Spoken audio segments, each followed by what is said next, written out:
Hey, how you doing? This is John, and welcome to John's Long Box. Today we're looking at the fantabulous first issue of Captain Carrot and the Amazing Zoo Crew. This is issue number 1, 60 cents, approved by the Comics Code Authority, and I think this was 1982. I'm going to say that until we look at the indicia. One of the viewers asked me to showcase this. I didn't have the comics, so I went on eBay. Not eBay. I went to mycomicsshop.com and I ordered 1 to 5. They're pretty cheap. They're not too crazy. So, less than $5 an issue or something like that. So there you go. Your fish is my command. See, I'm keeping up with the animal theme. So here, let's look at this cover. So here we got Captain Carrot. I tried to name them all when I got the comic, but now that I've read it, so that's the Rubber Duck, that's Fastback, that's Abracadabra Cat, Pig Iron, and Yankee Poodle. And she's got magic powers. He's super speedy. He stretches. Captain Carrot is like he's kind of like the original Superman. He could jump and stuff like that. He's limited in vulnerability. He's not like, modern Superman or Silver Age Superman or whatever version Superman this is. Yankee Doodle Poodle, with one hand she shoots stars that like repulse people, and then the other hand she shoots stripes that attract people. And Pig Iron is just, like he's like the Thing, except instead of made of stone, he's made of iron. And there's Superman. All right, so let's open up the comic and check this out. Okay, so I appreciate that somebody requested something. That's just fun to me. So we got some modeling. I did model a little bit as a kid. I wasn't too great. I didn't have the patience for it. Now I enjoy it now. It's very soothing to build stuff now. But as a kid, I couldn't sit still to model. So here we got the splash page, the Pluto Syndrome, and presenting the pandemonious, pulse-pounding, and patently absurd origin of Captain Carrot and his zoo crew. Okay, so created by Roy Thomas, Jerry Conway, and Scott Shaw. Or for those who have insecure souls, those who just have to have a title, we might call this one the Pluto. Okay, so there you go. For more reasons than you can imagine. All right, whatever. So here we have the splash page. And the story, look at my hands, geez. I bang my knuckles, my hands are filthy, and new camera, so every gory detail is just coming out. I'm a construction worker, guys, so my hands are always filthy. Sorry, it's like a horror hand. I am the zombie. All right, so let's get back to this. So we have Captain Carrot and we got Superman jumping around. Now, why do we have Superman for this?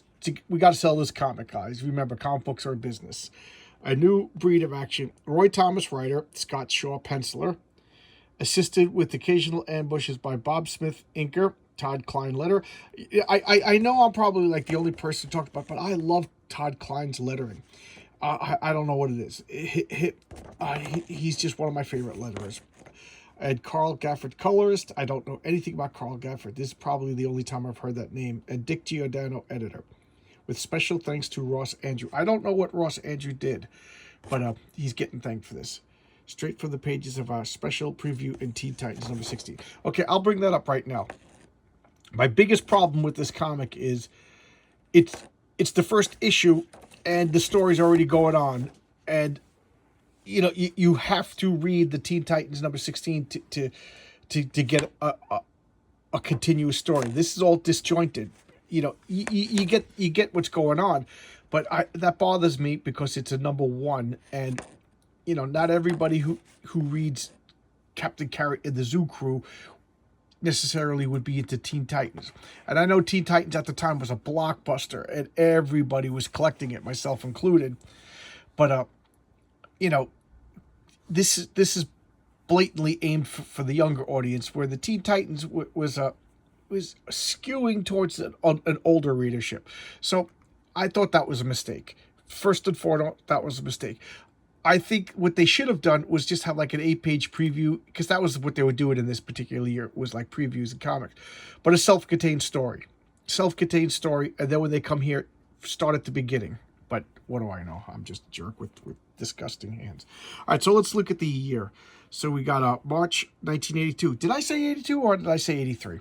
All right, well, whatever I said. Let's just assume I'm wrong, because I'm wrong about everything. So, the art's fine. Roy Thomas, I'm a big fan of Roy Thomas.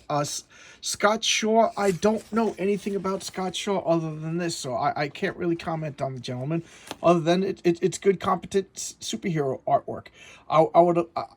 Does anybody know, did he do any serious comics, I'd like to check them out. If anybody knows I forget. I'm sorry, I forgot who requested this. Uh, if you know, did Scott Shaw do any other comics? I should look him up. I'll look him up after the video. But anyway, let's get back to this. So again, what's going on? I don't know. I just got tossed in because I read the preview when I read that comic probably back in 82, 83. So I don't remember. And I didn't dig it out because I'm showcasing this comic. You know what I mean? So there you go. That's the way it is. So they're saving a plane that's going to crash. Superman's using his X-ray vision, and he's like saying to Captain Carrick, "Why don't you use X-ray vision?" He's like, "I don't have any." You know. And here they are. Superman's already sweating. Why? Because to me, this is the biggest problem with Superman. And I'm not the only one to say this. I've heard my friends say this. Some who collect comics, some who don't collect comics, and it always, like the eternal comic book question: who do you like better, Batman or Superman? Who do you like better, Batman and Superman? That always seems to be the dynamic, the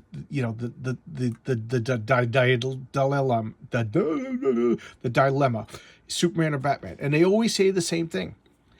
I like Superman, but I like Batman better because Batman is just a guy who uses his wits, his wealth, his athletic training to overcome.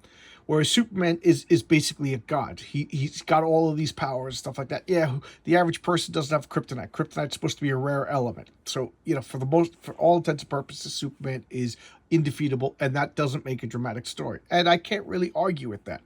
And this story showcases that because what do? They had to make kryptonite a big deal in this comic because they wanted Superman in, because Superman comics were selling like gangbusters at the time. Batman sells today, but back then Superman sold the most. So that was the hook to get you in. But then why doesn't Superman just solve all the problems? Because kryptonite, you know what I mean? So there you go. And I think they introduced kryptonite because they recognized that Superman had this problem in the 50s, I think. And I think it was in the radio show before the comic books. But I digress. This is Captain Carrot and the Zoo Crew. So they bring down the plane. So look at this. So Superman can't get the plane because he's weak because of the kryptonite radiation. So Captain Carrot, I actually like this. This is his debut. He's not experienced, so he jumps on the wing, but he misjudges his strength and he spins the plane around. Tell me that doesn't just like kill everybody in the plane. I hope they got the seatbelts on. She's like, I can't do anything about it. He's huffing and puffing already. So look, he's jumping and he's missing. So Captain Carrot jumps in front of the plane and he uses struggling. You gotta struggle, guys. If you're writing superhero comic, you gotta have your superhero struggling, because if they could just do anything easily, it there's no drama, and he ends up stopping the plane. So there you go. I love like the proportion. Like, you can't reach up there. I did a lot of construction in airports. You can't reach up and touch that. But what do I know? I'm just a jerk. So Superman's like, thank God you saved everybody. And the running gag is Captain Carrot keeps getting Superman's name wrong. He called him Super Ham, Super Dan, or whatever. And Superman, they got to go to Pluto, and that's one of my problems with the story. Is why do they got to go to Pluto? Because they told us in New Teen Titans issue 16. Well, just pretend I'm a little kid whose mom bought me this comic book. You know what I mean? Well, what does that have to do with this comic? I got to go buy New Teen. So I thought that was like a little bit of a failure. So they got to go to Pluto, but they can't get to Pluto because there's a space barrier around. So there you go.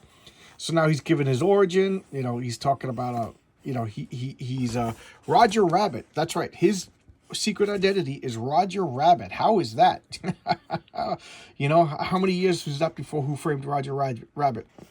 And he draws like a superhero cartoon, comic book rather. And then Clark Kent shows up because they'll explain that later on. And because the same portal that brought Superman brought these like radioactive meteorites that hit a carrot, and now when he eats the carrot, he becomes Captain Carrot.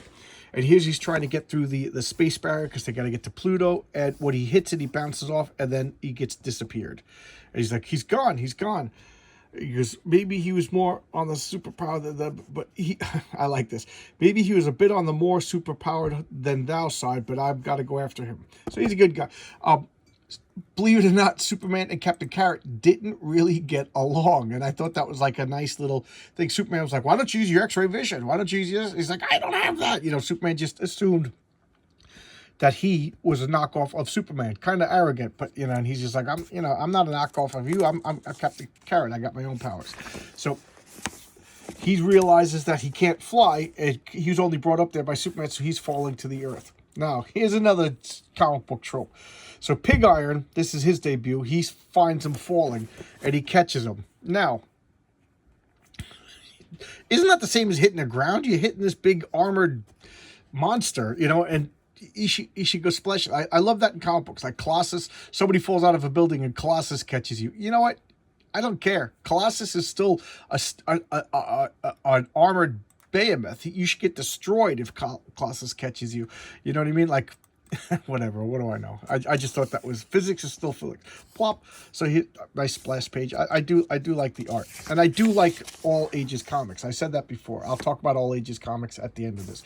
So now Pig Iron tells his story. You know, this rock lands in and knocks him in the pit, and he comes out as Pig Iron. Big deal. And here we have Batman, the canine caper. And Batman, being a proper superhero, he beats the crap out of a furry. So good for you, Batman. Beat the crap out of the furry with Twinkies. Now, the only thing I don't like is Twinkies are delicious, and they should not be wasted on a furry. He should use disgusting, revolting fruit pies on a furry. But, you know, Batman's a better person than me. So now they got to go... See, this is another thing. They said, we got to go get these space rocks that landed. All of that was in the new Teen Titans 8-issue story. So I don't know where they're going. They're just like, now we got to go get the other. I'm like, what other rock? Because I haven't read that in 30 years. I don't remember. So they got to go to Mardi Gras. And here's, what's her name? Abracadabra Cat. And she tells her origin. You know, she's saving people. She's got Magic Wanda. And his next page is her origin. So she knows Kung Fu. Or what does she call it? Yeah, cat fu, you know, because everything's a cat pun. And she's sitting there studying, and the rock lands in her incense bowl and gives her powers. And I like this. She's saying, I don't know the extent of my powers. I don't know what to do. He's like, well, could you get us to Kansas instead of Kansas? So she whips up a spell, but she does, you know, she's a rookie superhero, and she doesn't know the extent of her powers, so she kind of messes it up a little bit. And they're up in the sky, and they're about to fall to their deaths, because, you know, whatever, she's freaking out. Pig Iron's like, what am I going to do? I'm in the sky. And Captain Carrot's like, I can't fly. So I kind of like that they're showing that they're, you know, I know that they're doing it for humorous purposes, stuff like that, but I do kind of get a kick out of, like, their rookie superheroes learning their powers.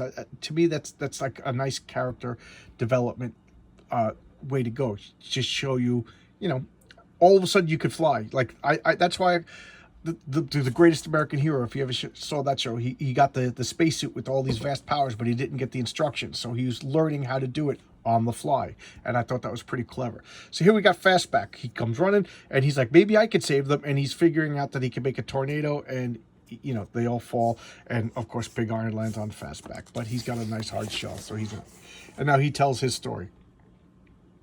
You know, he's running for the bus, he gets hit with the meteor, and then he outruns the bus.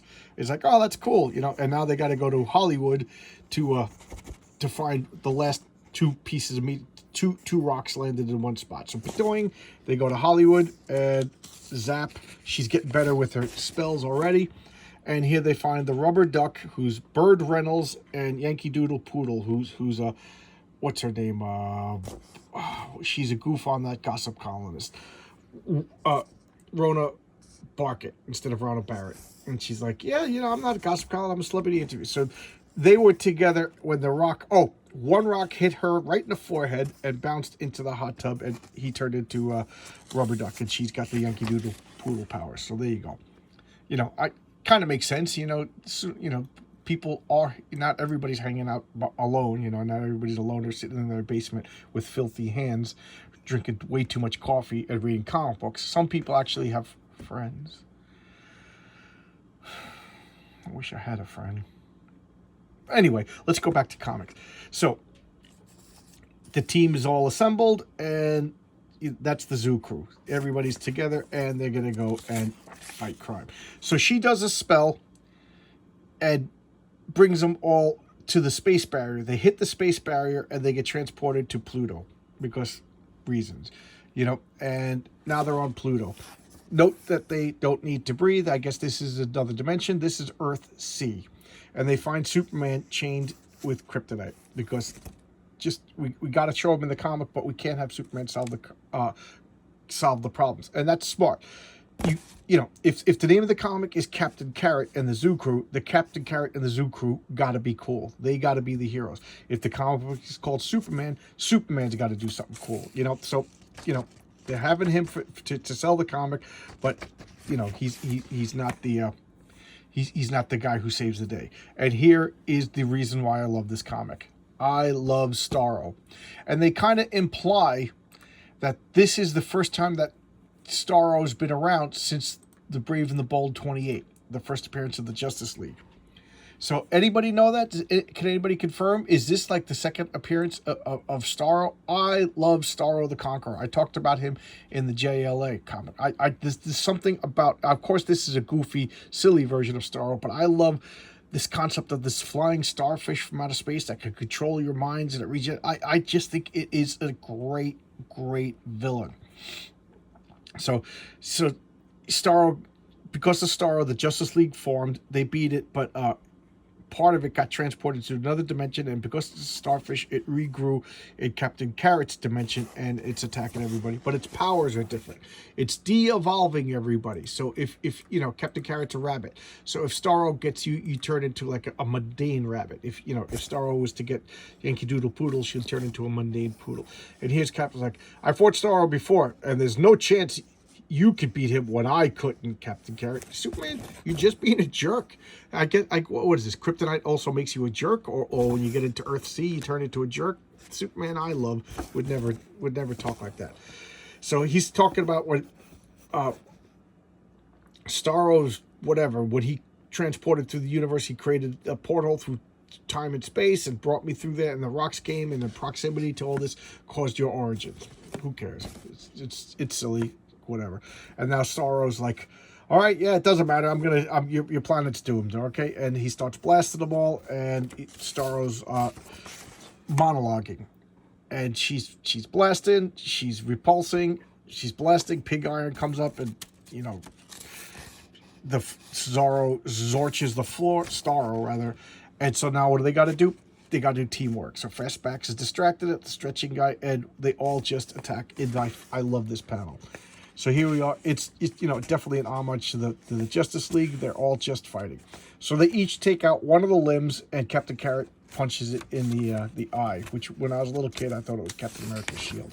So, and it confused me because I knew Marvel and DC, but whatever. So now they beat Starro, and she uses her blast to get rid of the kryptonite, and I think the Ali Kadabra cat uses her power to bring Superman back. And now we're setting up the next with Mallard, Fillmore, the corrupt president, and who is this guy? Kennelsworth, the dog.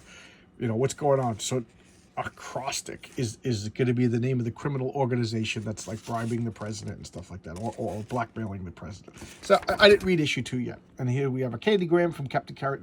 So Roy Thomas writes an article. So there you go. Okay, more modeling must have been big in the early 80s.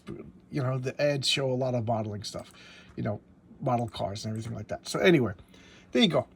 It was an all ages comic. My biggest criticism, like I said, was the preview in Marvel in Teen Titans. They shouldn't have done that, or at least that should have been a self-contained, or maybe the same pages just reprinted out of here, because this story to me felt disjointed. I would have to go back and fish that out and read it, and then I'd get all the setup. I mean, they fix it towards the end by telling you everything, but while you're reading it, you shouldn't confuse. Back then, you paid your 60 cents, you want a full, complete story, but again, this is number one. Some people are like, oh, whatever. I'm going to pick up a number one. The first 8 pages are in another whole comic. I don't know. That would have angered me as a kid. But it's all ages, and I'm a big fan of all ages comics because, Marvel and DC are killing themselves by making their comics appeal to an older and older and older audience, because then, the older people either they check out, they lose interest, they die, you know, whatever. But they're all going to be gone someday, and you have no kids to replace them, and that's the end of comic books. What do? You got to get all ages comics. You got to get kids reading comics, and all ages isn't a bad. Children's literature doesn't mean bad. I've said this before, many rants in my videos. The Hobbit was all ages. It was children's literature. Lion, Witch, the Wardrobe was children's literature. Peter Pan was children's literature. You know, Harry Potter is children's literature. And these are literature that I think will be around in 100 years. We'll still be talking about them, still be reading them, still be loving them. You know, Bugs Bunny was a children's cartoon that adults could appreciate. You know, people still watch Bugs Bunny today. So there you go. Rant over. All right. So there you go. That's Captain Carrot in the Amazing Zoo Crew. I gotta read the other issues that I bought, and maybe I'll revisit this around issue 10 or so. Okay, thanks a lot, guys. I'll see you tomorrow. You know, request videos, request comics. You know, if I don't have it and it's affordable, I'll pick it up. Why not? I'm a lunatic. All right, I'll see you tomorrow. Bye bye.